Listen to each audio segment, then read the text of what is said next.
Hey everyone, welcome back to Fighting Spirit Film Festival. I have a special guest with us here today. Please introduce yourself. Hi, I'm Felicia. I'm the writer and director of Jeanette, that was screened for 2025's run of Fighting Spirit Film Festival. Thank you for having me.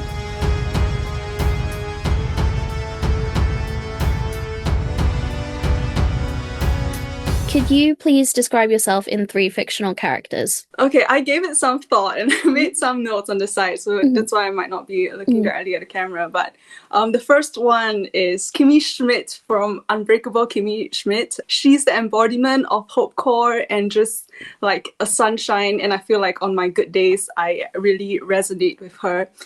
And my second character is Spock, Mhm. for his analytical and like pragmatic worldview. And I relate to him sometimes too, and I do enjoy a good spreadsheet. I like order. And my third character is B from Bee and Puppycat. Oh, I love I, being Cat. oh, that's great to hear. It's like one of my comfort films, and like she doesn't super fit in, but she just has so much joy. You have a background in theatre. Can you tell us about how you got into theatre, your theatre background, and how it's shaped you? I didn't grow up as a theater kid. I was more of a dance kid. Before uni in my early 20s, I got really interested in acting. So I started taking a whole bunch of like acting classes and like speed running them. Mhm. And so I went for a lot of improv. I also went for like a ton of auditions and volunteering. And I had this like unfounded like sense of confidence, Mhm. and it was really fun. But I was not particularly like gifted nor like good looking, nor did I have family in it, but I had so much fun that I decided that studying theater would be a way for me to, get a bit more acting training and learn how to like be a better actor and tune my instrument. Mhm. And so, because a lot of my friends coming into uni did theater in A levels, I kind of wanted to make up for it. So I decided to stay like 5 minutes away from a theater and like watch as much theater as possible to make up for it. And then in my course, like that was where I was most exposed to theater. I had like a bunch of classes and lectures, but besides like the academic stuff, it was pretty holistic because we were also asked to like create pieces. And that kind of gave me like the whole show must go on kind of attitude. Like whatever happens, like the show has to happen, and we need to make it like as good as possible. I think I already had that attitude like before uni, but like having that training kind of solidified that for me. And I realized the time that I created the work that I was most happy with was when I was working with other people who also had the same attitude. And another way that it kind of shaped me was that it taught me to be strategic about like the creative decisions and understanding that like feedback can be political, because it exposed me to loads of high quality feedback by different lecturers and theater makers. And it was very collaborative, but sometimes they would contradict, and it would be difficult for me to kind of, and my teams, my whole group, to kind of figure out like what we should do. And sometimes, we had to put our foot down and be like, hey, we don't fully agree with this, but we're going to go ahead with it because, we respect this person, and we think that they might have a point, or we will try it. And then if we don't like it, we'll see how it goes. I think I was just a lot more in tune to my own inner voice after that, to be like, okay, these are things that, this how I feel when I'm not totally on board. And just yeah, and understand how I might differ from other people in terms of like our sensibilities. And I truly believe that as a course and as artists, we're all trying to uplift each other. So that was like a good thing for me to always remember as well. But yeah. How did you go from theatre to filmmaking? What was your introduction? So my degree is a joint major in film and theater. So I got into filmmaking because like, I just really, really wanted to act. And I thought like, okay, if I can't get into acting than like a lot of other actors. They have other jobs, they have other things that are sustaining them, and I wanted to make what was sustaining me in film anyway, because I like being on set, you know. I like the environment, like the community. I thought, yeah, that kind of would make sense. And growing up, I just want to mention, like, I watched a lot of Kef Jamba, Babs Mhm. Beauty, Wong Fu Productions, like, and Mhm.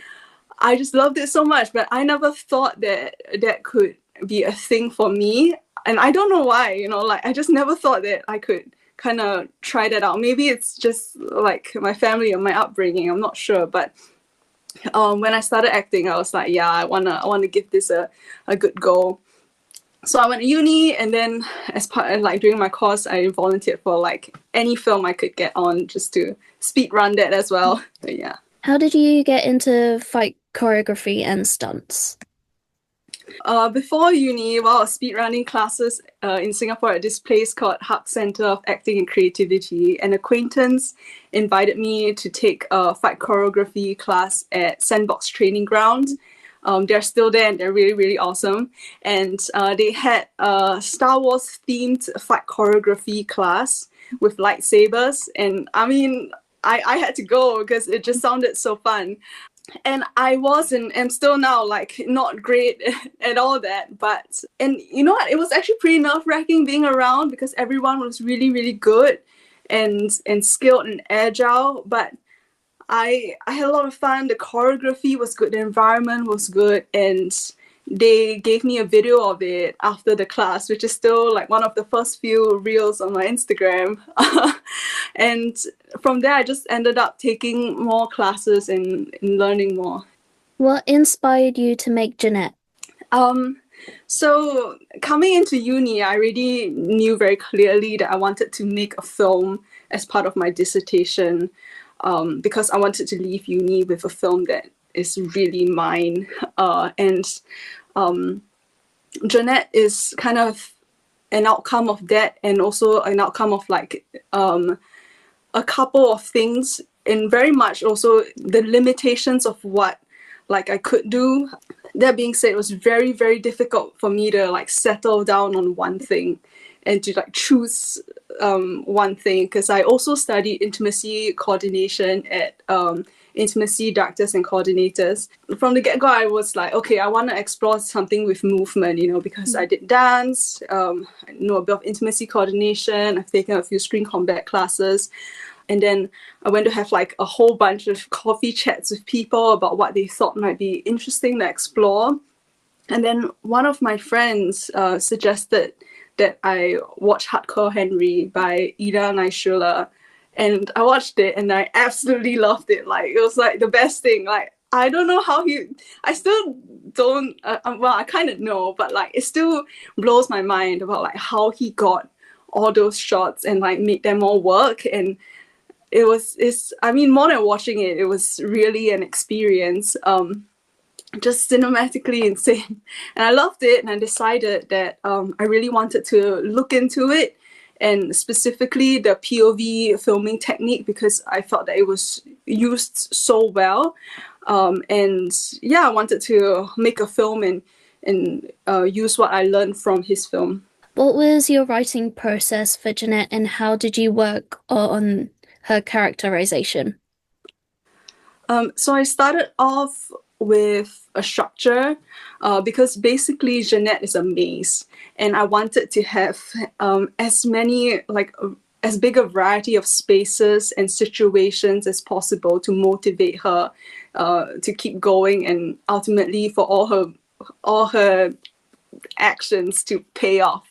I really wanted it to be interesting, like to be like visually interesting and as varied as possible. So that was a big goal. And also I needed to introduce these characters and relationships as fast as possible. Initially, I wrote a whole like preamble between to kind of build up the relationship between Jeanette and her brother, you know, to give them a bit more backstory, because I wanted people to just buy into them and root for them. But I think the pacing of that was not good enough and would be too slow.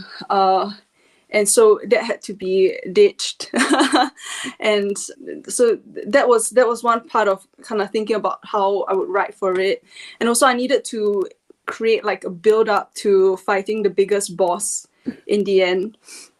And I needed to think about like the transitions between parts as well, because essentially we're just stitching places that have no relationship with each other together. But yeah, most importantly, like the buy-in. I needed people to buy into the story, and for that to happen, I quickly realized I needed to have some flashbacks. So the more I wrote Jeanette, the more I realized that she was kind of like a hero version of me, because I would have these nightmares where I can't escape. Fortunately, I don't have them anymore because I'm so relaxed now, but I used to have these nightmares where I can't escape and I can't like fight back.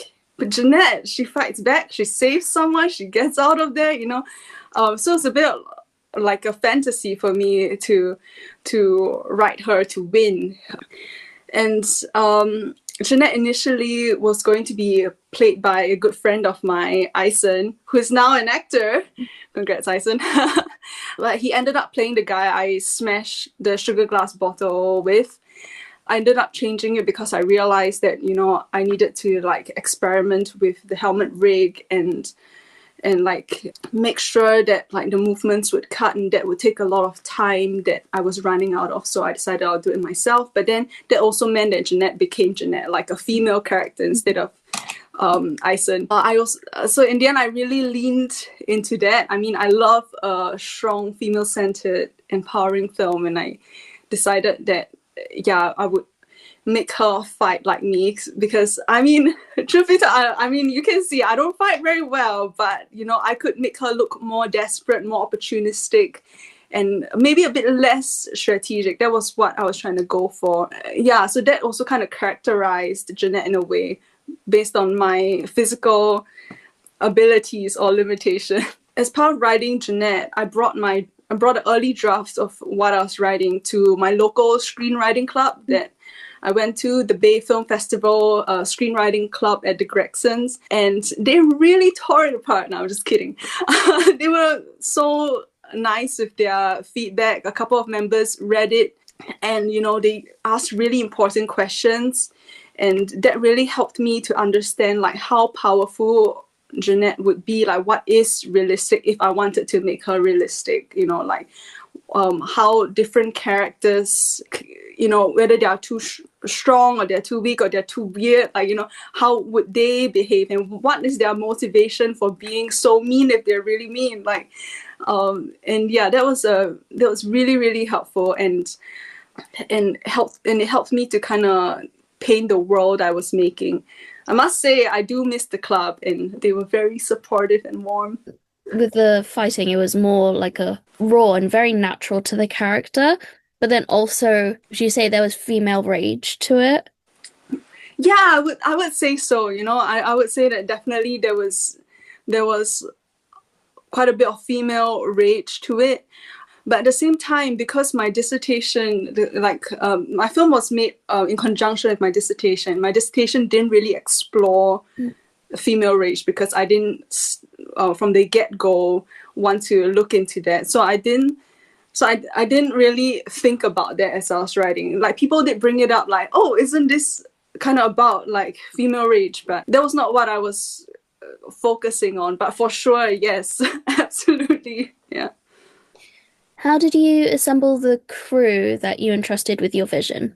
I created my film, or like I kind of assembled my crew much later than the other dissertation films, which meant that a lot of my friends who were into filmmaking and who were like really competent that I knew were making their dissertation films at about the same time and didn't have the time to kind of be on my film. And I was in a bit of trouble because I was also juggling my theatre degree show. So I went to my supervisor and asked her for, you know, a couple of recommendations of who she thought that might be interested. And I think I was quite lucky because my film is pretty niche. You know, very few people make action films or have made action films in my uni. And so I was able to get a crew that was really interested. And I also printed like 10 posters and pasted them around campus. So I also got people who were not studying film but were interested in being a part of it on board. And yeah, I just had a couple of coffee chats and assembled my crew. Can you talk us through how you designed the fight sequences for Jeanette? I know that you said that it was based on your skill set and how that impacts the character. I had great pleasure of working and like collaborating with actors with martial arts background, screen combat backgrounds who came in with their own styles and their own ideas about these characters, especially because, you know, I really wanted to make each fight look as varied and as interesting as possible. So I would have choreography sessions where I would have the actors come in, and then I would be with my helmet and my motorcycle rig with my GoPro, and you know, we would choreograph a bit based on like the described like space. They would, you know, give me ideas and I'll give them ideas. It was very, very collaborative, and then we would try it out and, you know, modify it to see what favored the camera the best. Yeah. So we started off with, you know, no contact, and then because, you know, I think all of them are very comfortable with contact and it also looks better on camera, we started to, you know, to do light contact, and then we kind of build up from there. As Jeanette is a POV action film, did filming in this style affect the fight sequences, stunts, or acting performance? Absolutely. Like, I have taken a number of classes with Sandbox, Ronin, and like ID Fight here in the UK. And I feel like the principles of having to, like, you know, make the shot cut is the same, but like when the camera is like at my chin, then, you know, it made things a little bit more tricky because some things that I thought would normally cut didn't, and I really had to awkwardly move my head in a way that would make the shot like work. So yeah, every movement had to favor the camera. I got a helmet cam that was a size too big of Vinted, and then I stuck a motorcycle camera sticky rig on it, and then I had a GoPro and I clipped on and taped on a Rode Wireless Pro mic, and yeah, I just kind of had to favor the camera as best as I could, and sometimes it got a bit heavy, so there are a number of BTS photos of me with a really bad slouch because I'm just trying to get to the right height. In the rig, I could see the viewfinder just like slightly below, and then like everything else just right above that, so I can have like a half screen. So sometimes I had to prioritize looking at the viewfinder, and then sometimes I had to prioritize looking at the person that I was fighting with to just make sure that we were safe. And that also was kind of part of the choreography, like when to look where to make sure that people were safe and we got the shots that we wanted. And also I realized that on the GoPro, the depth of field is quite different. And yeah, with a visor as well, sometimes like that the depth of field was weird for me. So in the early stages, I had to practice and just make sure that I didn't injure anyone. And I'm safe to say nobody was injured, which I'm very happy about. But yeah, I just had to make sure that things would cut and that like things would sell, basically. Because we were shooting like POV styles, everyone and everything that was not in Janet's world had to be hidden, or I could not look at it. If not, we could not use the take, and that was very tricky. So I think we had like 5 sound recordists like switching in and out, and like all my friends, they would like try different ways to get the cleanest sound, and it was very, very collaborative but quite tricky as well. And like lighting, you know, lights couldn't be in shot, so that was also very, very tricky. Narratively, because the camera was at my chin level and Jeanette's eye line would be at my chin, so not only did I have to adjust to make sure that like my movement cuts, but the actors also had to adjust their movements. So like they would have to look into the camera, they would need to punch like right at the lens, which is so different from like other screen combat, you know. And I had to control my head movement or where the camera was going, based on like how I could get people to kind of relate to Jeanette, and like her inner world, because we can't see her face. So the only way we can kind of tell how she's feeling is based on like sound design, or, you know, like her hesitation, like literally a few seconds of like looking here, looking there, like thinking. And yeah, that was interesting to choreograph and to play around with. And yeah, so fun, so fun.